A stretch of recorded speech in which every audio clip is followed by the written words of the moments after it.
एक कुटुंब, ज्या कुटुंबात नवरा आणि बायको.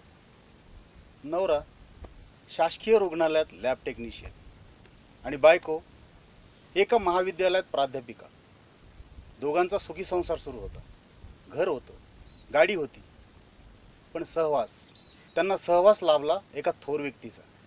आणि त्या थोर व्यक्तीच्या सहवासात राहून यांच्या विचारात बदल होत गेले आणि त्यांनी एक निर्णय घेतला. तो निर्णय होता समाजसेवेचा. आणि ती साधारण समाजसेवा नव्हे, तर ते एका दिव्यापेक्षाही कमी नसावं. कारण त्यांनी पण घेतला होता तो HIV ग्रस्त मुलांचं संगोपन करण्याचा. तुम्हाला वाटत असेल की ह्या गोष्टी कथेमध्ये, कादंबरीमध्ये, चित्रपटामध्ये पाहायला, वाचायला बऱ्या वाटतात, पण प्रत्यक्षात असं काही नसतं. पण वास्तवातही अशी माणसं असतात आणि आज आपण अशाच माणसांशी भेटणार आहोत. बीडपासून 10 किलोमीटर अंतरावर पाली हे गाव आहे. आनंदवन, आनंद बेट ही तो वसवलेला आहे. त्याचे संचालक आणि सर्व दत्ता बारगजे. सर नमस्कार. नमस्कार. आपलं आज या एक भेटमध्ये मी आपलं मनपूर्वक स्वागत करतो. धन्यवाद. सर, पहिला प्रश्न, तुम्हाला हे का करावं असं वाटलं आणि तुमच्या मनात हे कधी आलं करावं असं? 1998ला मी ज्यावेळेस घाटी हॉस्पिटलमध्ये DMLT पूर्ण करून नोकरीला लागलो. ग्रामीण रुग्णालय भामरागड, जिल्हा गडचिरोली एक ठिकाण आहे, तालुका प्लेस आहे. तिथे गव्हर्नमेंट हॉस्पिटलमध्ये मी लॅब टेक्निशियन म्हणून नोकरीला लागलो. ते नागपूर डिव्हिजनमध्ये असल्यामुळं, आणि विशेष सांगायचं म्हणजे ते हेमलकशाच्या बाजूलाच 2 किलोमीटरवर आहे. हा ते एक सांगायचा हे आहे. पण ते मला माहीत नव्हतं. मला फक्त बाबांचं आनंदवर माहीत होतं. परंतु ते तिथं हेमलकसा आहे आणि ते भामरागड त्याच्या जवळ आहे असं त्या जंगलामध्ये काही माहीत नव्हतं. म्हणून मी तिथं नोकरीला गेलो. नोकरी करत असताना मला बाबा आमटेंचा तिथे संपर्क येण्या जाण्याचा, ते 15 दिवसाला 1-1.5 महिन्याला हेमलकशामध्ये प्रकाश भवन आणि मंदाताईंना भेटण्यासाठी येत असत. 1998ची गोष्ट, 97-98. तर आणि प्रकाश आमटे आणि मंदा आमटे तिथं असल्यामुळं तर त्यांचा तिथला सहवास त्यांच्यासोबतचं मला लाभला तिथे. आणि मी आरोग्य खात्यामध्ये असल्यामुळं त्यांच्यासोबत मला काम करण्याची संधी भेटली. म्हणजे वर्षातून जे ऑपरेशन्स कॅम्प तिथं होतात, डिसीज डायग्नोसिस कॅम्प आणि मेजर ऑपरेशन कॅम्प दरवर्षी आदिवाशांमध्ये होतात. भाऊंचं एवढं मोठं काम आहे हे ते मला तिथं माहीत नव्हतं. आणि आम्ही आपलं गेलेलो. MA BEd तिथे कॉलेजमध्ये CHBवर काम करत होती. या आमचं व्यवस्थित चाललं होतं. त्याच्यामध्ये मला यांचा संपर्क झाला आणि मग ते डोक्यात येत राहिलं. तरी काय माझ्या डोक्यातला स्वार्थ निघत नव्हता, कारण की आपण आपली गाडी आपलं जिथल्या तिथं सुटाबुटामध्ये असं एक वेगळं जीवन आणि आनंद का नसावं ते. कारण मी फार गरिबीतून आलेलो आहे. म्हणजे मला 1 एकर पण जमीन नाही. माझी आई मजुरी करते. आज फार एकदम गरिबीतला असल्यामुळे मला वाटायचं माझे चांगले दिवस यावात, मला चांगले दिवस माझे आले पाहिजेत. म्हणून आमचं सगळं हे चाललं होतं. याच्यामध्ये होत मग असं होत गेलं. म्हणजे बाबा आमटेंच्या सहवासात आल्यामुळे तुमच्या विचारामध्ये बदल होतो. हळूहळू. ताईंना मी प्रश्न विचारेल की कसं आहे, कुठल्याही स्त्रीचं एक स्वप्न असतं की बाबा एक घर असावं, चांगली गाडी असावी, हे असावं. हे असत असताना जेव्हा सरांनी हा निर्णय घेतला की HIV बाधित मुलांशी आपल्याला हे करायचं, त्यावेळेस तुमची पहिली प्रतिक्रिया काय होती? त्यांना तुम्ही काय बोललात की, किंवा तुम्हाला विचारूनच हे कार्य केलं का, सुरुवात केली का? सुरुवातीला म्हणजे आम्ही दोघं पण सोबतच होतो भामरागडला. आणि त्यांनी जे आता सांगितलं की प्रकाश भाऊ, बाबा आमटे यांचा जो संपर्क, त्या सेम म्हणजे आमच्या दोघांची पण परिस्थिती तशीच आहे की आम्ही जवळून त्यांना पाहिलं, अनुभवलं, त्यांचं काम पाहिलं.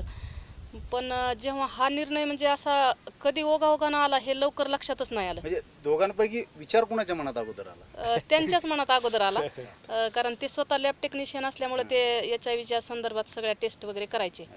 मग त्यांना ही समस्या लक्षात आली की HIV जे मुलं आहेत, तर या मुलांचे आईवडील वारल्यानंतर खूप हाल होतात, त्यांना खूप बाजूला सारलं जातं. मग त्यामधून त्यांना असं वाटलं की आपण मग काहीतरी करायचं आहे, असं मनात जी आपली संकल्पना आहे, तर ती ह्याच बाबतीत जर आपण थोडा विचार केला तर काय हरकत आहे. त्यांनी मला ती बोलून दाखवली. त्यावेळेस मला जेव्हा म्हणजे तिकडं जॉब करत होते मी, इथं आल्यानंतर मला वाटतं मानोडकर महाविद्यालयाचा एक कॉल आला होता त्यांनी मला असं सांगितलं की मला असं वाटतंय की इथं जॉईन व्हायच्या अगोदर आपण हा विचार करायचा का. तर त्यावेळेस म्हणजे पुढं किती त्रास होणार आहे ह्याचा काही अंदाज नव्हता, पण त्यावेळेस मला सुद्धा असं वाटलं की चला काही हरकत नाही, आपण थोडंसं ज्यांना आधार देण्याची गरज आहे त्यांच्यासाठी जर आधार म्हणून आपल्याला काही करता आलं तर तो एक आनंद वेगळाच असेल असं. म्हणजे मला जास्त काही त्याचं अशी फार मोठी समस्या वाटली नाही. सर तसं पाहिलं तर लॅब टेक्निशियनचं काम असतं की आपण ब्लड चेक करतो आणि त्याचे रिपोर्ट्स देतो, बरोबर. पण तुम्हाला असं कधी जाणवलं किंवा हे HIV बाधित मुलांचे ज्यावेळेस तुमचे रिपोर्ट करत असताना की त्या मुलांशी तुम्हाला सहवासात जायला किंवा त्यांची परिस्थिती पाहण्याचा योग कधी आला, असं काय?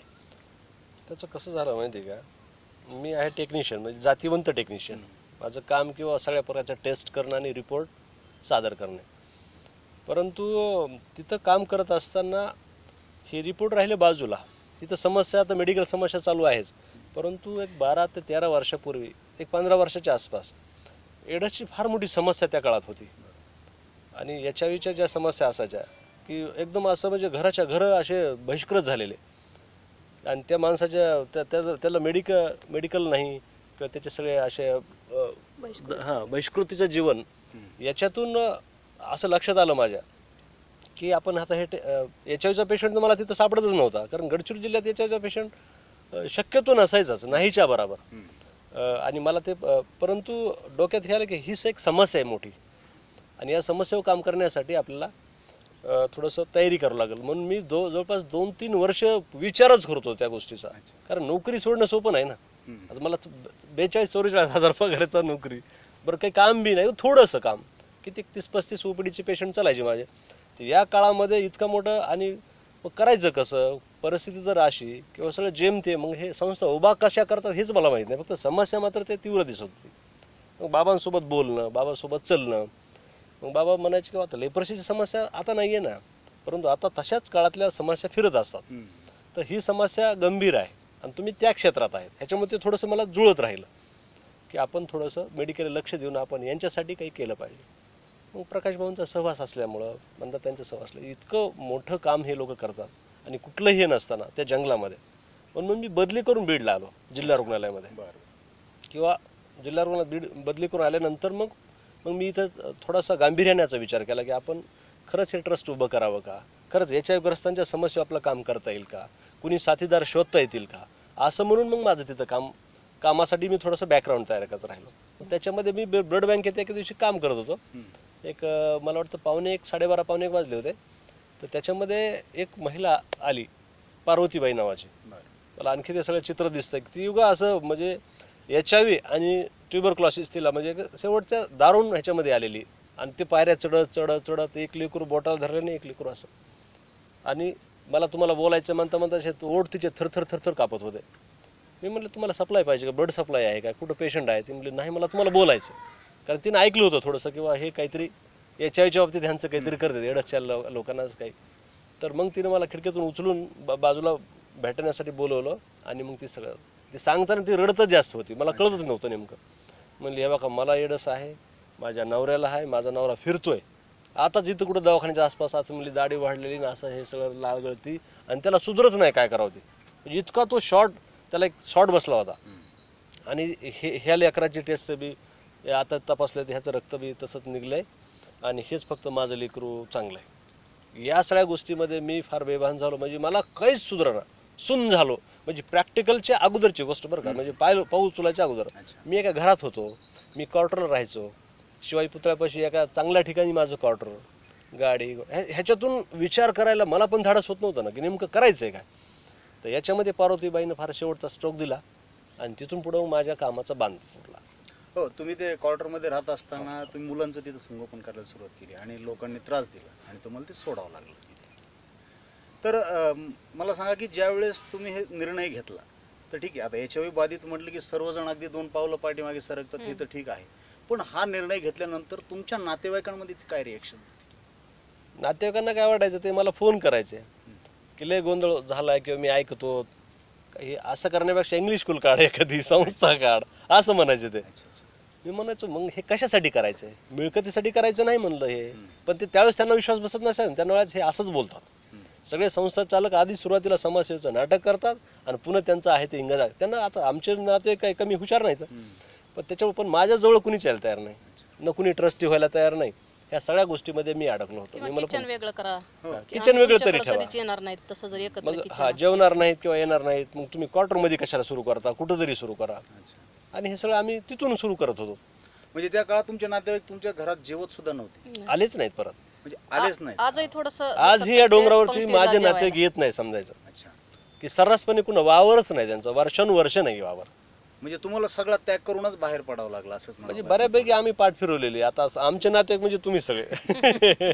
आले तरी ते शक्यतो जेवण्याचं धाडस करत नाहीत. अच्छा, म्हणून मी म्हणजे अलीकडे फिल्टर लावलेलं आहे की तुम्ही इथं फिल्टरचं पाणी प्या, किंवा आम्ही त्याला हात लावित नाहीत. हे सगळं आम्ही हे सगळं करत राहिलो. मग ज्यावेळेस तुम्ही ह्या ठिकाणी आलात तर ह्यावेळेस सुरुवातीला इथं मुलं किती होते आणि मग तुम्हाला इथे कसा संघर्ष करावा लागला? ज्यावेळेस क्वार्टरमध्ये मुलं सुरू केले, एकाचे 2 3 झाले, 3चे 7 झाले, मग त्यानंतर मग तिथं मोठा त्रास सुरू झाला. म्हणून मग मी बीडमध्येच जागाचा शोध करत राहिलो. पण जागेचा शोध कुणी काही द्यायला तयार नाही, म्हणायचे नको, HIVचं नको, ती काही संस्था आमच्याकडे जमायची नाही किंवा आमच्या घरात. तर ह्या गोष्टी करत असताना फक्त धुळीराज शास्त्री जे महाराज आहेत त्यांचा एक बेकरीचा हॉल होता मोकळा. अच्छा, पाटांगण. हा, ते पाटांगणकर महाराजांनी मात्र बेकरीचा हॉल, आणि ते रडले बरं का ऐकताना. ते म्हणले काय समस्या आहे बाबा ही, आणि आमच्यासारखे माणसं ह्याला हातभार लावू शकत नाहीत म्हणल्यावर मग करायचं कसं, असं म्हणून त्या महाराजांच्या डोळ्यातून त्यावेळेस पाणी बघत होतो मी. तर ते म्हणले काही हरकत नाही, म्हणले आमच्या बेकरीच्या हॉलमध्ये पहिले तुम्ही काही दिवस काढा तुमची व्यवस्था होस्तोवर. तर 2-3 वर्ष मी 3-3.25 वर्ष त्या ठिकाणी अगदी व्यवस्थित काढले. एकाच बेकरीच्या हॉलमध्ये सरपण बिन, चूल बिन, लेकरं बिन, औषध गोळ्या बिन, आमचं दवाखाना सगळं तिथंच चालायचं. आम्ही तिथंच राहायचो. माझा पूर्ण परिवार तिथं राहिला होता. कारण मी क्वार्टर सोडली तसं माझं तिकडचं ॲबसेंट्या सुरू झाल्या. मग मला त्याचं मेमो यायला सुरू झाले की हे करता येत नाही, असं करता येत नाही. पण तिकडं माझं दुर्लक्ष होत गेलं, आणि मग मी त्या नोकरीला पण मी पाठ फिरवली आणि फुल टाईम या कामामध्ये जॉईन झालो. त्यावेळी काळामध्ये जे हॉस्पिटलमध्ये तुमचे सहकारी मित्र असतील वगैरे, तर त्यांनी काही सल्ले दिले नाही तुम्हाला? त्यांनी फक्त काय म्हणायचे की बाबा, ते त्यांना मेडिकली कळत होतं, पण ते म्हणायचे समस्याच एवढी सामाजिक एवढी विचित्र आहे की याच्यामध्ये समाजाचा सपोर्ट भेटणार नाही म्हणायचे, आणि तुझं मध्येच काम बंद पडेल. जिथं तिथं ते पेशंट आहेत, ज्याची त्याला सांभाळू द्या, असं ते म्हणायचे. करू नका म्हणत. हा, करू नका. पण म्हणलं पण त्यांचं जे मेडिकेअर आहे, जे मेडिसिन आहे, किंवा त्यांना जे तात्पुरतं आपल्याला सपोर्ट करायचा, तो सपोर्ट तर देता येईल ना. त्यानंतर आपण त्यांना सोसायटी सोडूच की. तरी पण माझे जे काही सगळे सहकारी होते त्या सहकार्याला फक्त आश्चर्य वाटायचं आणि ते फक्त बघत राहायचं, असं होत होतं. काही जणांनी मला पण सांगितलं की तुम्ही तरी यांना रोखा थोडंसं. अच्छा अच्छा. म्हणजे तुम्ही एवढी चांगली सरकारी नोकरी सोडून घरी येऊन सांगायचं तिला. हा, खरं म्हणजे म्हणायचं बरं का, मला तो प्रश्नच विचारत घरी येऊन म्हणायचे की सरांनी सरकारी नोकरीचा राजीनामा द्यावा, किंवा ते आहे ती नोकरी असे वाऱ्यावरती सोडून अनाथ मुलांसाठी किंवा HIV पॉझिटिव्ह मुलांसाठी कार्य करावं, आणि हे करत असताना तुमची त्यांच्या मागे होत असलेली परपट, तर तुम्हाला याचं कधी काही पश्चाताप किंवा काय असं दुःख वाटलं नाही की आपण हे का करतो किंवा हे का करायला लागले असं काही? ते ऑलरेडीच होत गेलं तसं की हे काम करत असताना आम्ही इकडे इतके गुंतलो गेलो की ह्याच्यामध्येच सगळा वेळ चालला, आणि मग तिकडचं ते थोडंसं अपसेंट्या पडत गेल्या. मग ह्यांची बदलीच झाली, मग त्या नोकरीची हेळसांड होत गेली. पण प्रश्न होताच, कारण आमचे पण मुलं होते ना, की असं वाटायचं की आता ह्यांचं कसं होईल, पुढे काय होईल माहीत नाही. पण थोडासा विचार करून आम्ही असं ठरवायचो की थोडंसं आपण काळावर सोपवू, नेमकं पुढं काय होत राहील ते पाहत राहू. पण आता केलंय धाडस तर एकदम पाठीमागं पण सरकता येत नाही, त्यामुळे आता चालत राहू आपण, पुढचं होत राहील काय व्हायचं ते, असं केलं. मग ते त्याच्यानंतर मग इकडे येण्याचा प्रसंग आला. हा, इकडे येण्याच्या पाठीमागे म्हणजे तर मी तुम्ही ह्या ही गावचा जागा नाहीच विकत घेत असताना स्वतःचं घर, गाडी आणि जे काही सोनं वगैरे होतं हे मोडून तुम्ही हे घेतलेले. कारण की तिथे एक पेशंट ॲडमिट होता ICUला, त्याला मी ब्लड सप्लाय करत होतो. त्यावेळेस लक्षात आलं तो पेशंट डेथ झाला. मी म्हणायचो डेथ कसं काय झाला, नुसतं सप्लाय वाचून. तर ते काय म्हणले पॉझिटिव्ह पेशंट होता रे. मग मला उत्सुकता वाढली, मग मी तिथं गेलो परत. मग त्याचं खानगूट करता करता तो इथला आहे असं लक्षात आलं, याचा मुलगा होता तो. मग आम्ही त्याच्या अंत्यसंस्कारासाठी आलो. मग त्यानंतर मग आम्ही हातपाय तोंड धुवून इथे आलो. तर हे परिसर असा वाटला मला की याच्याग्रस्तांचं या ठिकाणी मात्र चांगल्या प्रकारे पुनर्वसन होऊ शकतं. म्हणून मग मी त्याच्याशी करार मदार करून मग त्याला ते पैसे द्यायचे, तुम्हाला 4 व्हीलर विकावं लागली, किंवा GPF, LIC आणि RD आज मी माझ्या लेकरावर शून्य केलेलं आहे मी, म्हणजे कुणाच्याच नावावर काही नाही. आणि माझा केजचा टाकळी फाट्यावरचा एक प्लॉट होता, तो प्लॉट मी 192ला त्यावेळेस दिला होता. अच्छा, म्हणजे तुम्ही केस तालुक्यातला? हा, मी केज तालुक्यातला आहे. आता तिथून हायवे गेला आहे तो तसा माझा. तर हे सगळं करताना मग मी याला ॲडव्हान्स देऊन हे कामाची तयारी केली, आणि मग आम्ही या ठिकाणी आलो. कारण शेजार नसेल ठिकाणी, तर शेजाऱ्याचा त्रास होतो, मग शेजारच नसला पाहिजे. आपल्या निसर्गाचा शेजारी आता आम्हाला, म्हणजे खऱ्या अर्थाने देवाचा शेजारी आम्हाला, म्हणून हे ठिकाण मी इथं निवडलं. मग या ठिकाणी आल्याच्या नंतर ह्या माळरानावरती तुम्ही आलात, मुलांना घेऊन आलात, मग बाकी मॅनेज कसं केलं? इथं म्हणजे रस्ताच मलाच रस्ता कळत नव्हता कुठून आहे ती. आम्ही इकडं 300 फूट खाली खोल आहे. अच्छा. इथं पण कसं मन्मथ स्वामीची पवित्र अशी गंगा वाहते इकडून. हम्म. बिंदुसरा डॅम आहे. निसर्ग इतका बोलका आहे की मला निसर्गानं अशा कुशीत घेतलं. म्हणजे चढता येत नव्हतं. त्यानंतर आता हे डॅम एवढं मोठं डॅम पाणी असायचं, पण तो पाण्याला स्पर्श नाही करू दिला. गावातल्या समाजकंटकांनी काय केलं, लगेच फोन करायचे नगर परिषदेला, येडस लेकरं पोहले बरं का, पाणी पिऊ नका. मग ही अफवामुळे माझी बेजारी निघायची. आणि मी त्या ॲक्च्युअली त्या खटकळीच्या तिथं त्या खाल्ल्या त्या डहामध्ये लेकरांना आंघोळी घालायचो. त्यानंतर कळशीनं पाणी आणायचो आम्ही. 5-50 कळशात आमच्या इथं पडलेल्या आणखी त्या, तिथून पाणी आणून आम्ही शिंदून पाणी करून पाणी पाजायचो. म्हणजे डॅम मधल्या पाण्याला नाही. सुद्धा स्पर्श करून अजिबात नाही. ते म्हणायचे जमणारच नाही. पुन्हा ह्या झाडाखाली आमचे पूर्ण कपडे असायचे, शेड उभारायचे अगोदर, कारण वरी चरताच येत नव्हतं ना. तरी पण लेकरं आणणं, पुन्हा शाळेची समस्या आली, शाळेचा प्रश्न आला, पुन्हा शाळेचा संघर्ष आला, महिलांनी मोर्चा काढला की तुमचे लेकरं शाळेत येऊ नका, याच्यावरचे लेकरं इथं जमणार नाहीत. ह्या सगळ्या गोष्टीमध्ये मग मी फार बेजारीत झालो. मग माझ्या अट्रॉसिटी, हल्ले, मारामाऱ्या, हायवे ढकलून देणे किंवा दबा धरून बसणे, ह्या सगळे प्रसंग झाले. पण मी काय म्हणायचो की माझा मी शेवटचा दोर तोडला आहे, आता मला नोकरीच नाही म्हणल्यावर मी वापस जाऊच कायसाठी. म्हणून मी ह्या समस्येवरती पूर्णपणे एकवटलो. माझ्या आईपासून पत्नी आणि माझ्या मुलाबळ असेल, माझे 3 लेकरं, आम्ही एकत्रच या ठिकाणी राहून म्हणजे तुमची मुलं पण ह्या मुलांसोबत यांच्यासोबत हो. म्हणजे संदेश काय द्यायचा की बाबा यांच्यासोबत राहिलं काहीच होत नाही. इथून येणं जाणं केलं त्यांनी. हेच मुलं स्वयंपाक बनवणारा हेच आहे. सगळे पॉझिटिव्ह लोक स्वयंपाक बनवतात, आम्ही ताटाला ताट लावून सोबत राहून आम्ही जेवण करतो. ह्या मुलांना तर समस्या होत्याच, पण मग तुमच्या मुलांना काही समस्या शाळेत जात असताना, मित्रमैत्रिणीसोबत किंवा त्यांच्या वर्गामध्ये बसत असताना? थोडं थोडं होत असायचं किंवा आश्चर्य वाटायचं अच्छा. की तेवढा तुम्ही त्रास कसे राहता त्यांना- बाबा, हा, एवढा नाही. नख लागतील हम्म. किंवा चिमटे घेतील किंवा रक्त नाही का, ह्या गोष्टीचं थोडं थोडं वाटायचं. परंतु असं काही मी त्याला सिरियसली घेतलं नाही. थोडं त्याच्यामध्ये खेळले मुलं, अच्छा. त्यांच्यामध्ये आज पोर आले तर बरोबर त्यांच्यासोबतच खेळणार ते. त्यांना असं वाटतच नाही काही वेगळं. ते म्हणते याच्यावी काय आहे, म्हणजे काही दिसत कळतच नाही त्या गोष्टीचं. अच्छा. त्या लेकरांना माझा अंदाज पण लागला नाही, त्यांना कळत पण नव्हतं अगोदर. मग आता ह्या मुलांना ज्यावेळेस शाळेत घेऊन गेल्याच्या नंतर शाळेत बसू दिलं नाही वर्गात किंवा त्यांना अंतरावून वागवायचे, मग असे त्यावेळेस त्या मुलांची मानसिकता परत द्विधावस्थेत असेल, तर त्यावेळेस त्या मुलांची समजूत तुम्ही कशी? इथं येऊन रडायचे ते, म्हणायचे मला शिकायचंच नको. माझ्या 2-3 बॅच तर अशा म्हणजे तुम्हाला सांगतो ना, वाया गेल्यासारखं झालं ते.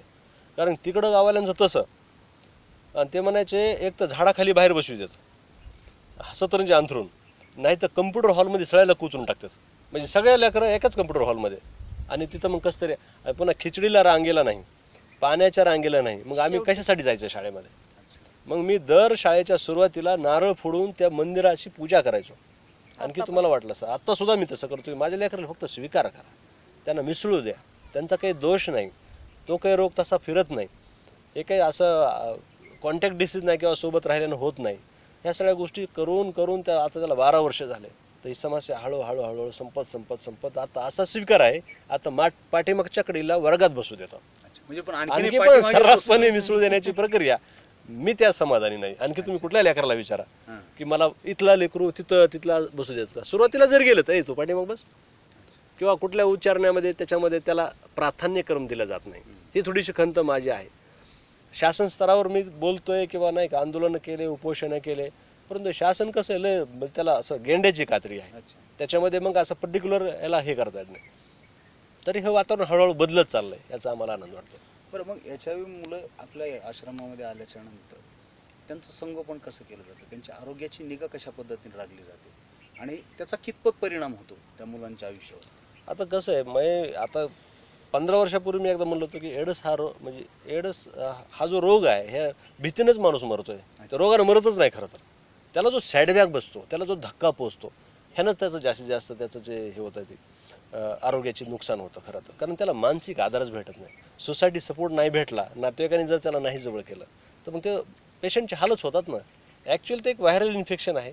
ART सारखं एक चांगलं सक्षम शासनाचा औषधोपचार आहे, तो जर घेतला आणि एक चौरस आहार किंवा चांगल्या प्रकारचं वातावरण जर राहिला तर त्याला काहीच होत नाही, तो नॉर्मल जीवन जगू शकतो ना. हे मी सांगून, कारण मी मेडिकल फील्डमधला असल्यामुळं ह्या सगळ्या गोष्टी मी एक ॲज अ डॉक्टरसारखंच मी सगळं तिथे करतो. जर लई एमर्जन्सी झालं तर मी जिल्हा रुग्णालयामध्ये त्याला ॲडमिट करतो. आणि संध्यानं चुलीचं सगळं भागवायला सुरू केलं, अंघोळ घालणं, त्याला नाऊ घालून धुणं सगळं करून त्याचं स्वयंपाक करणं, आता 150-150 पोळ्या, 75-80 भाकरी करणं, वरण भात, ह्या सगळ्या गोष्टी तिनं सांभाळल्या. चुलीवरच्या अगदी लाकडं म्हणजे ओले असायचे त्या काळावर सुद्धा, हे सगळं तिनं सांभाळा. मी माझा मेडिकलचा पार्ट सांभाळला आणि लेकरांमध्ये थोडीशी क्रिएटिव्हिटी करून घ्यायची की बाबा असं. नाही, ताईंना मला प्रश्न विचारायचा आहे की मुलं आपण सांभाळत असताना आता मुलं वेगवेगळे आहेत, त्यांना काहीच कळत नाही. मग त्यांच्या आजाराने ते दुर्धर आजाराने ते परेशान असतात. अशा वेळेस लहान लहान मुलं हे तुमच्या फार जवळ असतात आणि ते मुलं तुम्हाला त्रासही देत असतील साहजिक आहे, कारण लहान मुलाला काही कळत नाही. मग हे मुलं त्रास देत असताना किंवा त्यांना ते काही प्रश्न विचारत असतील की असे प्रश्न की ज्याचे उत्तरही तुमच्याकडे नाहीत, अशा वेळेस तुम्ही त्या मुलांची समजूत काय सांगता? किंवा एखाद्या मुलांना असा कुठला प्रश्न विचारला की त्यावेळेस तुम्हाला की तो त्या प्रश्नाचं उत्तर तुम्ही देऊ शकला नाही? आता सुरुवातीला कसं होतं की सगळं म्हणजे सुरुवात स्वयंपाक करण्यापासून तर ते सगळ्या गोष्टीवर बऱ्याच भूमिका करायच्या. मग त्यातल्याच ज्या काही थोड्या मोठ्या मुली होत्या तर त्या मग मला स्वयंपाकात वगैरे मदत करू लागायच्या. त्यानंतर सोबतच मग आंघोळी वगैरे घालताना त्यांच्यातल्याच काही मुलींना सोबत घेऊन मदत, म्हणजे अशा प्रकारे आमचं ते रुटीन होतं. आणि त्यांना शक्यतो जास्तीत जास्त सकाळी काही आयुर्वेदिक आवळा पावडर किंवा कधी कोरफड वगैरे अशा प्रकारचे ज्यूस आम्ही सुरुवातीला द्यायचो. त्यांच्या प्रतिकारशक्ती खूप कमी असायची. आणि त्यानंतर मग सकाळी जो नाश्ता आहे तर तो मोड आलेलं कडधान्य, म्हणजे अशा प्रकारचं त्यांना थोडंसं तब्येतीसाठी जे काही चांगलं असेल ते तसं ते आमचं रुटीन होतं, जसं जमल तसं. आणि मग नंतर जेव्हा हे मुलं माझ्यासोबत काही काम वगैरे करू लागायच्या मुली वगैरे, आता त्यातल्या काही मुलांना तर कधी कुठं नातेवाईकाकडे जायची म्हणजे हेच नव्हता, चान्सच नव्हता. की ते एकदा आले ते तेव्हापासून आजपर्यंतही त्या मुली किंवा काही मुलं असे आहेत की ते कधी गेलेच नाहीत कुठं. आणि त्यातले जे काही आहेत की नातेवाईकाकडे जाऊन थोडंसं कधीतरी एखाद्या वर्षानं जरी नातेवाईक आले, मग ते 1-2 दिवसासाठी घेऊन गेले किंवा इथून भेटून गेले, तरी मग त्या मुलांच्या अशा म्हणजे प्रश्न वगैरे काही मुली पण विचारायच्या की आम्हाला 2 दिवस गावाकडे घेऊन गेले, मग तिथं वागणूक कशी मिळाली, मग आम्हाला का बरं असं करतात, थोडंसं आमचं ताट वगैरे वेगळंच ठेवतात, म्हणजे आम्हाला काय आहे असं, आमच्यामध्ये काय नेमकं असं आम्हाला काहीच कळत नाही, असे प्रश्न वगैरे विचारायचे ते. आता त्यांना HIV म्हणलं तर त्याबद्दल काहीच कळतच नाही. मग त्यांना थोडंसं समजून सांगताना की तुम्हाला थोडंसं आईवडिलांमुळे आलेला हा एक छोटासा आजार आहे, त्यामुळे तुम्हाला थोडा त्रास होतोय, पण हा पण नंतर होणार नाही. मग आमची काय चूक आहे की आम्हाला म्हणजे नातेवाईक असं करतात. आणि घरी त्यांच्या लग्न वगैरे होतात ना, आता जे समजा एखादा मुलगा आहे किंवा एखादी मुलगी, तर त्यांच्या बहिणीचं किंवा भावाचं त्यांना हा आजार नाही आहे, मग त्यांचं जर लग्न असलं तर ह्यांना कुणीच बोलवत नाही. मग ते लग्न झालेलं कळाल्यानंतर हे मुलं इथं रडतात, म्हणजे त्यांना असं वाटतं की आम्ही काय केलं आहे, आम्हाला का नाही बोलवलं. मग त्यांचा काय परिणाम होतो, ते नातेवाईक थोडंसं वेगळ्या ह्यानं पाहतात किंवा तसं, म्हणजे अशा प्रकारच्या बऱ्याच अडचणी येतात. आणि मग त्यावेळेस असं एखादं कुटुंबासारखं आम्ही त्यांना जो काही एकत्र एखादा सण असेल त्याचा जो आनंद देऊ शकतो, त्यात खूप समाधान वाटतं की चला मग ते विसरून जातात इथं सगळेजण मिळून असं. तर हे मुलं जी आहेत, तर हे मुलं इथं आणून सोडतात की तुम्ही शोध घेऊन त्यांना घेऊन येतात? प्रक्रिया थोडी शासकीय स्तरावर आहे. अच्छा. बालकल्याण समिती जी आहे, बालन्याय मंडळ, ते जिल्ह्याला कमिटी असते, ते शोध तरी घेते, नाहीतर मग कोर्टानं पाठवलेले काय असते. तर जे थोडे आईवडील वारल्यानंतर ज्या मुलांना कुणी संगोपनाला तयार नाही, त्याच्या टेस्ट वगैरे करून मग त्या ठिकाणी त्याचं वर्गीकरण करून काही अनाथ आश्रमात असतील, काही आमच्यासारखे HIV पॉझिटिव्ह असतील तर मग अशा संस्थेमध्ये त्यांना उपचारासाठी म्हणजे काळजी आणि संरक्षणासाठी पाठवतात. असा एक स्तर आहे, कारण असं डायरेक्ट ते शोधून उचलता येत नाही मुलं. एखादा मी टेस्ट करायचो, मला कळायचं कुठल्या फॅमिली पॉझिटिव्ह आहे, कुणाच्या इथं कसं आहे, परंतु आपल्याला त्यांना सोसायटीचा सपोर्ट नाही तोडता येत. जर त्याची गरज असेल तरच मग ते त्या प्रक्रियेतून ते बालक या ठिकाणी येतात, असं आहे. मग ते मुलं आल्याच्या नंतर लगेच आपलंसं होतात, त्यांना ॲक्सेप्ट करायला वेळ लागतो? नाही, वेळ लागतो ना, कारण की एक तर कसं कोलमडलेल्या फॅमिलीतून आहेत. असं नाही की आता जसं आपले मुलं शिकायला गेलं तर ते एकदम असं फक्त बाहेरच शिकायला आलेत हाच त्यांचा असतो की मी जाणार आहे भेटायला, पण मी जाणारच नाही असं त्यांच्या डोक्यात आहे ना. मला आता कुणी नेणारच नाही, मला आणलंय ती बळच आणलेलं आहे, कारण तिथून ते यायला तयार नसतात, तरी पण नातेवाईक त्याला उचलून बळच त्याची मनधरणी करून किंवा बळजबरीनं त्यांना या ठिकाणी आणून सोडतात. मग ते आणून सोडल्यानंतर मग तुम्हाला ते ॲक्सेप्ट करायला, त्याला रुटीनमध्ये आणायला वेळ लागतो? नाही, खूप वेळ कशा जातो. पद्धतीने त्यांना मग तुम्ही सालोन साल खूप वेळ जातो, सालोन साल वेळ जातो. कारण की कसं आता आमचं कुटुंब जसं होमलेस कुटुंब मोडलेल्या लेकरांना जर कुटुंबात आल्यासारखं झालं तर ते आम्ही काय करतो, माझे लेकरं, पत्नी, आई ह्यांना सर्वांचं प्रेम मिळत राहतं हळूहळू. त्यांना वाटतं हे तर कुटुंबच आहे, ही संस्था कशी, म्हणजे आम्ही संस्थेचं लुकच ठेवलं नाही इथे, एक आमचं कुटुंब आहे बाबा, आम्ही असंच एकत्र जेवण करतो, आम्ही एकत्र राहतो, आमचं अशा प्रकारचं इथं घ्या. आणि त्याच्यामुळे त्यांच्यामध्ये जास्त रिकव्हरी म्हणजे होतोय, त्याचा रेट जास्त आहे इथे. की कुटुंब असल्यामुळे मला काही हेच प्रश्नच येत नाही तयार. आणि मग ते हळूहळू असं म्हणतात की नाही भाऊ, हे आम्हाला जे पाहिजे होतं ते इथे मिळत चाललंय. निव्वळ काही भोजन किंवा नुसतं हे काही त्याचं हे नाही, पण त्याची जी बौद्धिक भूक आहे, त्याचं जी स्नेहाची भूक आहे, ती भूक जर इथं मिटली गेली तर मग त्यांना एक परिवारासारखंच वाटतं, एक हक्काचं घर असं वाटतंय. आणि ते होत गेलं हळूहळू. ह्या ठिकाणी मुलं आल्याच्या नंतर त्यांना ॲक्सेप्ट केल्याच्या नंतर मग असे एखादं मूल किंवा आतापर्यंत जेवढे मुलं आलेत आतापर्यंत सुरू झाल्यापासून या 12-15 वर्षाच्या कालावधीमध्ये, तर मुलांचा स्तर कसा राहिला, सुधारण्याचा कसा राहिला, आतापर्यंत किती मुलं आले? आत्तापर्यंत 125च्या आसपास मुलं आले, 127, 125, 130च्या आसपास. त्यातले काही शेवटच्या स्टेजला आल्यामुळं म्हणजे आम्हाला त्यांचं मेडिकल करताच आलं नाही. अली सरत बसले, त्यांना माहिती आहे सगळं ते, की ते आल्यामुळं आम्हाला त्यांना तो पेशंट सापडला नाही हातामध्ये जास्त, त्याला सपोर्टच भेटला नाही नीट. त्याच्यामुळे बरे काही हिरे पण आमचे निकळले. ते सांगताना मला फार दुःख होतं.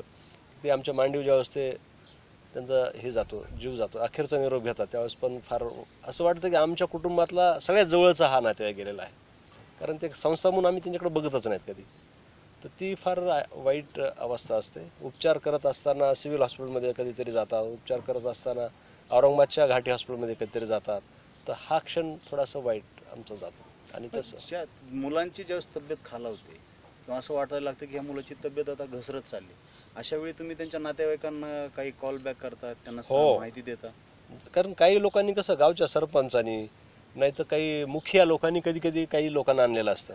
आता आता काही धुळ्याच्या बस स्टँडवरचा आहे, काही उकरड्यावर सापडल्या मुलं आहेत, काही त्यानंतर काही असे आहेत की पॅरेंट म्हणजे फार दूरचे आहेत, नाही मी मावशीचा मुलगा बोलतोय, म्हणजे असे फोन नंबर दिलेले असतात किंवा असे संपर्क असे ते त्यांना कळवलं तरी ते केअरलेस असतात. म्हणजे एवढं काही हे करत नाही. आता एक मुलगा आहे आपल्याकडं, अच्छा. त्याची तब्येत खूप खालावलेली, आपला उमेश नाही का, तर त्याच्या नातेवाईकांना त्याची खूप इच्छा आहे की मला एकदा तरी भेटायला फक्त या, घेऊन जा म्हणायचा तो अगोदर. संगमनेरचा आहे. अच्छा. आता भेटायला या म्हणतोय, पण त्यांची अशी प्रतिक्रिया आहे की नाही आम्ही येऊ शकत नाही, त्याचं काही झालं तरी तिकडे होऊ द्या. त्याच्या मम्माचं हॉटेल आहे, त्यांना वेळच नाही. म्हणतात आता ठीक आहे ना बाबा, येऊन तरी आम्ही काय करणार भाऊ, असं म्हणतात ते. तुम्ही असा काही प्रयत्न केला की त्या पालकांनी कधीतरी येऊन एखाद्या वेळेस तरी त्यांना भेटावं? आम्ही आता काय केलंय, आता त्याला खूप काळ गेला, जे आम्ही सुरुवातीलाच करायला पाहिजे, कारण आम्हाला ते सुधारतच नव्हतं. पण आम्ही त्यांना जोडायची प्रक्रिया दिलेली आहे की वर्षातून एक दिवस असा की एक पालक मेळाव्यासारखं केलेला आहे. आम्ही पालक मेळावा घेतला सुद्धा. आणि मग त्याच्यामध्ये लेकरं ज्यावेळेस रडायला लागले की तुम्ही आम्हाला का नेत नाही, तुम्ही आमचं घर कुठे आहे ते आम्हाला माहीत नाही, आमचे नातेगोते आम्हाला कळणार, त्यावेळेस मात्र नातेवाईक आणि ते सगळे लोक म्हणजे गहिरून गेले. आणि ते म्हणले की त्यांनी प्रॉमिस केलं.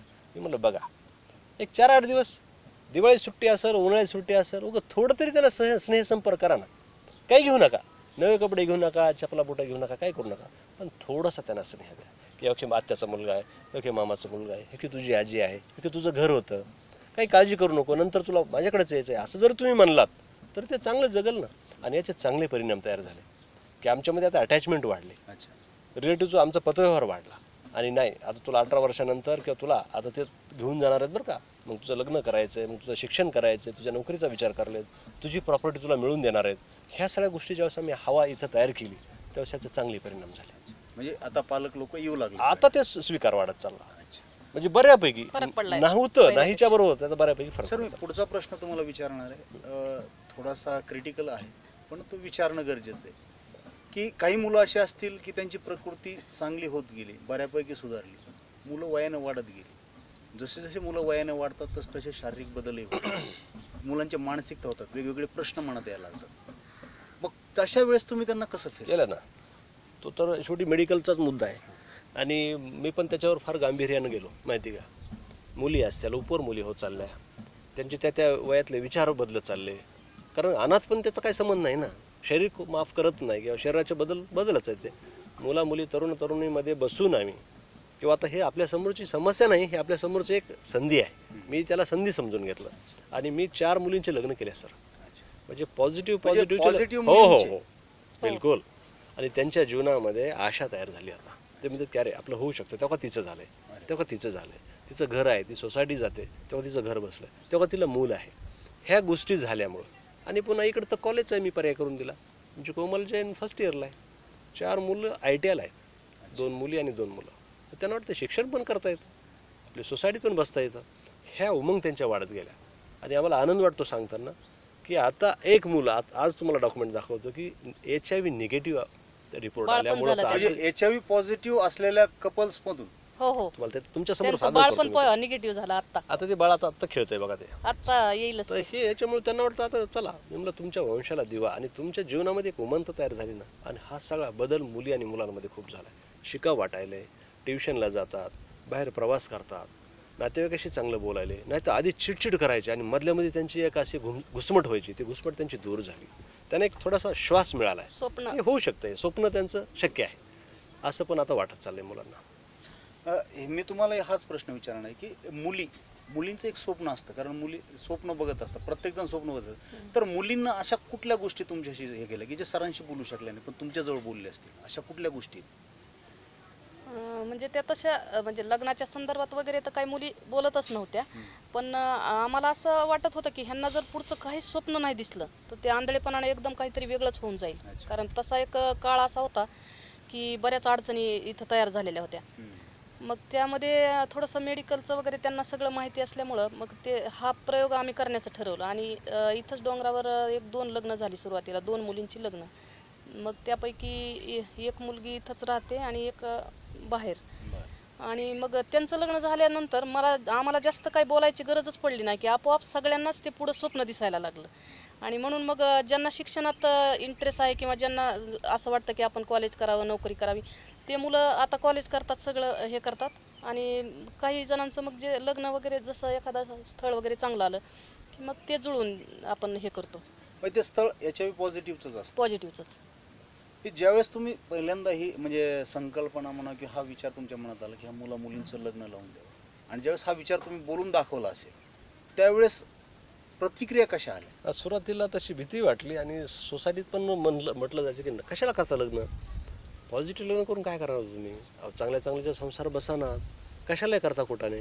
पण मी म्हटलं रोगाच्या कारणावरून एखाद्याला नाकारणं, त्याचे मूलभूत हक्क आहेत ना ते त्याचं स्वप्न आहे ना. नुसतं कुठल्याही रोगाचा माणूस असो, शेवटी तो माणूस आहे, त्याचं मरण उद्या असू अगर 50 वर्षांना असो, त्याचा विषयच नाही ना काही, पण त्याचं स्वप्न तर नाही ना कमी जास्त. तर त्या जर साकार करण्यासाठी जर आपण थोडासा प्रयत्न केला तर का होऊ शकत नाही. समाजामध्ये तरुण चांगल्या चांगल्या प्रकृतीचे तरुण आहेत, जे निर्व्यसनी आहेत, जे काहीतरी करतात. तर आम्ही का त्या मुलींना तिथं जोडून देऊ नये, किंवा आमच्याकडे जे तरुण आहेत ते आम्ही का त्यासाठी मुली शोधू नयेत. तर हा विचार आमच्या समोर आल्यामुळे हे आम्ही धाडस केलं. अच्छा, म्हणजे हे कार्य करत असताना म्हणजे मुलांमध्ये एक नवीन जगण्याची उमेद तुम्ही निर्माण केली आणि त्या मुलांच्या आयुष्याला एक वेगळी दिशा देण्याचा प्रयत्न केला. अगदी निश्चितच. सर, हा जो परिसर अतिशय निसर्गरम्य आहे, हा सुरुवातीला असा तर काही नव्हता, पण हे उभारलं. चालता दगड विंचू आणि इंगळ्याचं शेत होत आहे, म्हणजे निव्वळ दगड गोट्याचं. आणि सर सुरुवातीला यायचे लोक ह्यांना कुठून चढातीच कळत नसायचं. आणि म्हणजे पाण्याची बाटली हातात घेऊन यायची आणि असं धापा टाकत यायची, कारण 250 फूट उंच आहे. परंतु केला समाजानं हात लावला. तर तो समाजाचे हात शासनानं नाही लावला बरं का, शासनानं हात नाही लावला. आणखी 12 वर्ष झाले शासनानं हात लावला नाही, माझ्याकडे बघितलेलं नाही. अच्छा, शासनाच्या एकाही छदमात आणखी आम्ही पोहोचलेलो नाही. असं मला फार वाईट वाटते सांगताना. मला तोच प्रश्न विचारायचा आहे की सुरुवातीला समाजानं नाकारलं, तुमच्या कार्याला नाकारलं, तुमच्या मुलांना म्हणजे हिथं सांभाळत असताना मुलांना नाकारलं, सगळं नाकारलं. मग नंतर हीच लोक, समाजातली ही लोक तुमच्याकडे कसे आले आणि मदतीचे हात कसे कसे मिळत? मीडियानं एवढी दखल चांगली घेतली. इथं म्हणतो ना, पत्रकार लिहित राहिले.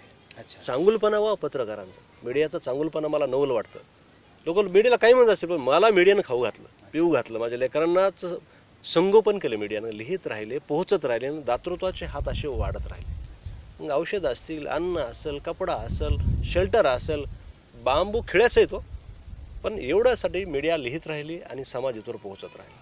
शुद्ध पाणी असेल, पाण्यातली ब्लिचिंग असेल, आजाराची विविध औषध असेल, मेडिकलवाले नियर एक्सपायरीचे औषध असतील, किंवा डॉक्टर लोक फिजिशियन सॅम्पल असतील, हे सगळे आम्हाला पोहोचत राहिले. आणि त्या काळात आम्ही सफरचंदाचा सीझन आहे ना, आता सीझन हे फ्रीज भरलेले, म्हणजे मुलांना अख्खा एक शेप दिला तरी दररोज कमी पडणार नाही इतकं फळं वगैरे समाजाकडून मिळतं. सकाळी मी सकाळी मुस्लिम झालो असतो माहिती, बागवान संघटना माझी तुटून पडते, नुसती गाडी उघडायची आणि करा. मी सकाळी ते त्यांचाही आहे माहिती का, आठवड्यातून 2 भरपूर तरकारी असतं आणि फ्रुट्स, व्हेजिटेबल, सगळ्या गोष्टी आम्हाला मिळतात. लगेच दुपारी आम्ही आडतीवर जातो. तेच आम्ही त्या संचामध्ये म्हणजे संघटना, लोक आणि लोकांचा आधार याच्यावरून ही संस्था या ठिकाणी चालू आहे. आणि कुठल्याही प्रकारची चिंता सुद्धा नाही की आज आम्हाला काही कमी म्हटलं गेलं तिथं ते उभं राहतात. समाजातल्या विविध संघटना, सोशल वर्कर ह्या लोकांनी आम्हाला सपोर्ट केला आणि म्हणून हे काम सुरू आहे.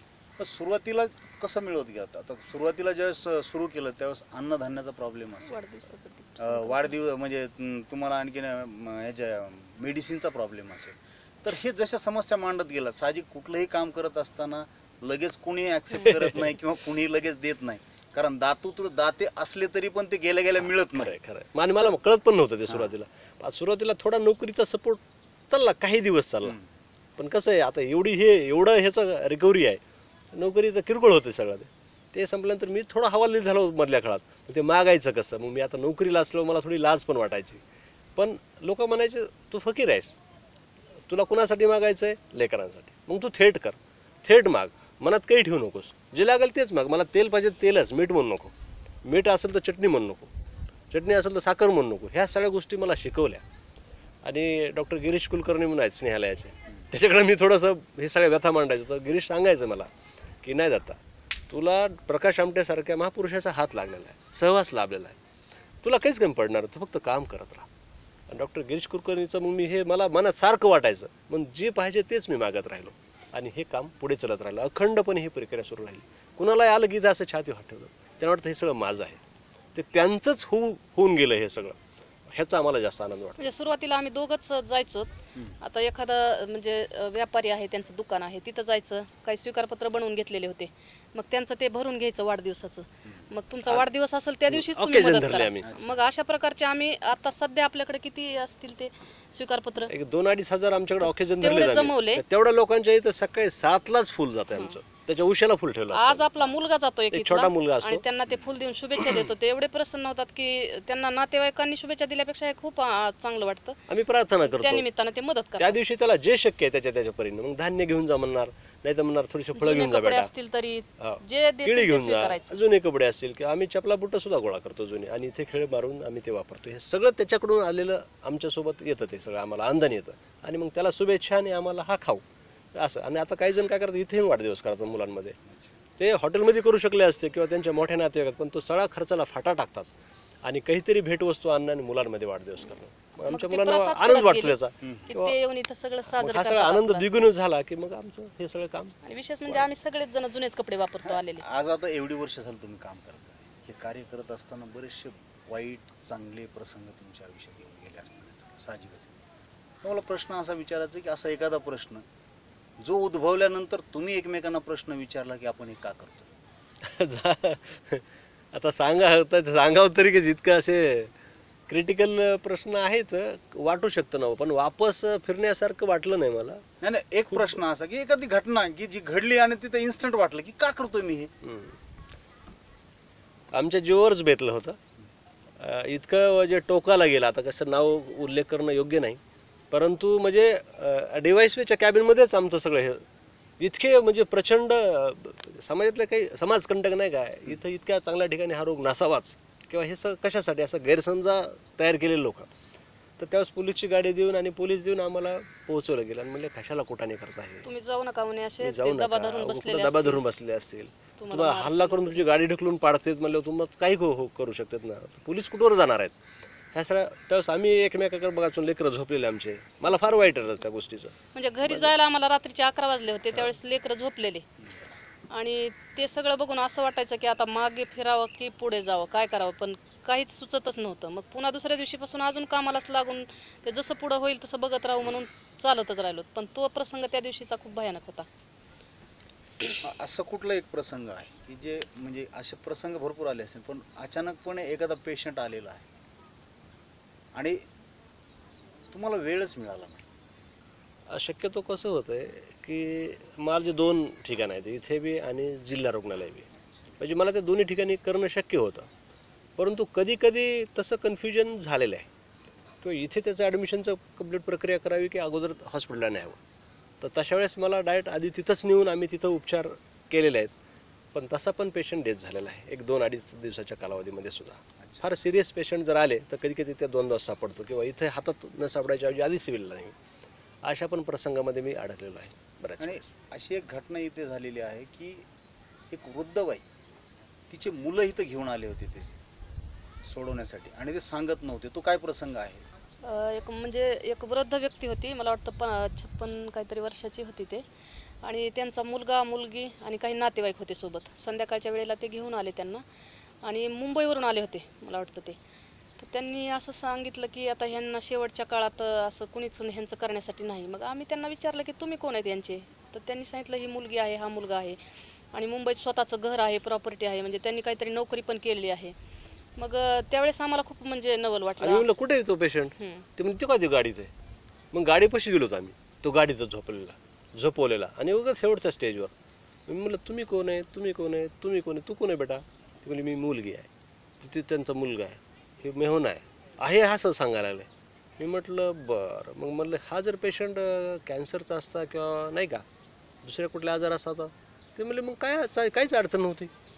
ही बघा सामाजिक समस्या. म्हणजे मी म्हणलं मुंबईहून आला तिथे.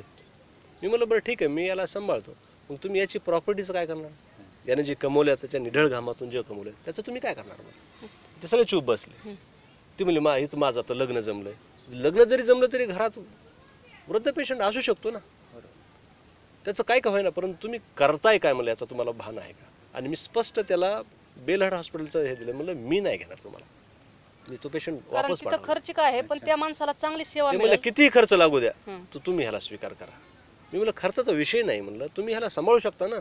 मी बाळांसाठी, छोट्या बालकांसाठी, महिलांसाठी काम करतोय म्हणलं, पण हे तुमचे वडील आहेत म्हणलं, ह्याची सगळी प्रॉपर्टी आहे ना, तुम्ही हॉस्पिटलला त्याला ॲडमिट करून उपचार करू शकतात. असे बरेच काही प्रसंग त्यावेळेस विषण्ण वाटायचं, नेमकं करावं काय. पण समाजाला पण थोडंसं आपण सांगू शकलो पाहिजेत ना की हे असं काही नाही म्हणून. म्हणजे एवढं सांगून त्या मुलांनी ते आईचा सांभाळ केलाच नाही केला. त्याला दुसऱ्या हॉस्पिटलमध्ये त्यांनी वडील पाठवलं. होते वडील. वडील हा वडील होते. हां. तर त्यांनी तिथंच नेलं त्यांना पाच गणीला नेलं बेलहट. पत्ता घेतला यांच्याकडून आणि तिथं पत्ता आणि नेलं. पत्र घेतला. ह्या सगळ्या अशा बऱ्याच. आता त्या दिवशी महिला नाही का हम्म. सिव्हिल सर्जनने फोन केला मला. एक महिला रात्रभर रडत होती आणि गावाकडे फोन करत होती की ह्यांचं आता मौत झालेली आहे आणि तयारी, कारण त्यांचा एकुलता एक मुलगा तो 42 वर्षाचा. तरी गावातल्यांनी सांगितलं, त्याच्या वडिलांनी सांगितलं की अजिबात गावात आणू नकोस. एकदम ताजी घाट नाही. तिकडच काहीतरी एकदम. करा, लाईटवर जाळा लाईटवर वगैरे जाळा. असं. म्हणजे प्रेत घेऊन नाही. यायचंच नाही गावात. नाही. हा का तर फक्त HIV होता म्हणून. आणि ती रातभर रडल्यानंतर मग सिस्टरने मग इकडे मग सिव्हिल सर्जन म्हणले मग आता काय म्हणलं इन्फंटला फोन करा. मग मला ते दत्ता बाराजीला फोन लावा म्हणले. आणि मग मी म्हणलं पण माझ्याकडे लाकडं सुद्धा नाहीत.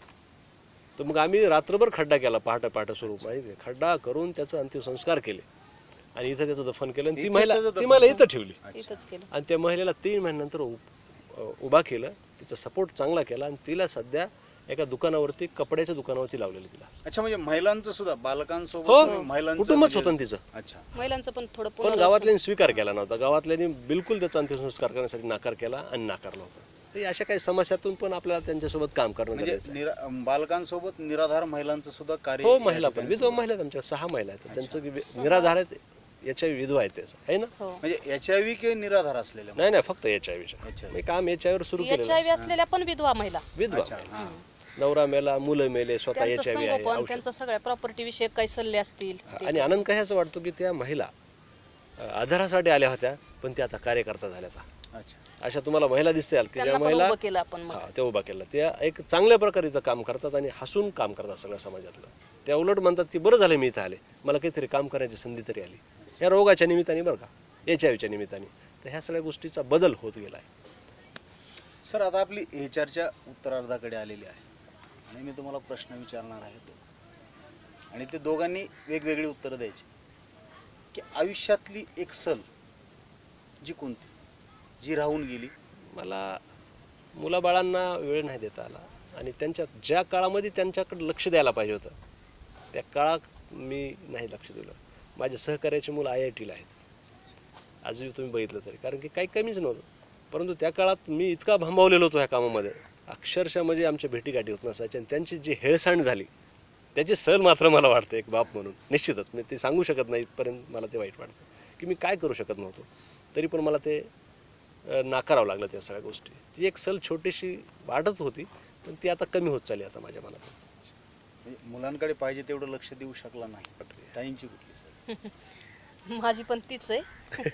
कारण सोबत काम करत असताना म्हणजे आज जेव्हा आम्ही आता सगळीकडे जातो पाहतो, तेव्हा आता बऱ्याच जणांची मुलं त्यांचं जे सुरुवातीपासूनचं त्यांचं जे शेड्यूल पाहतो कधी कधी की आहाराचं कसं फार असतं, मग लक्ष त्या ठेवायचं. मुलांवर कसे संस्कार करायचे इथून त्यांचं सुरू असतं.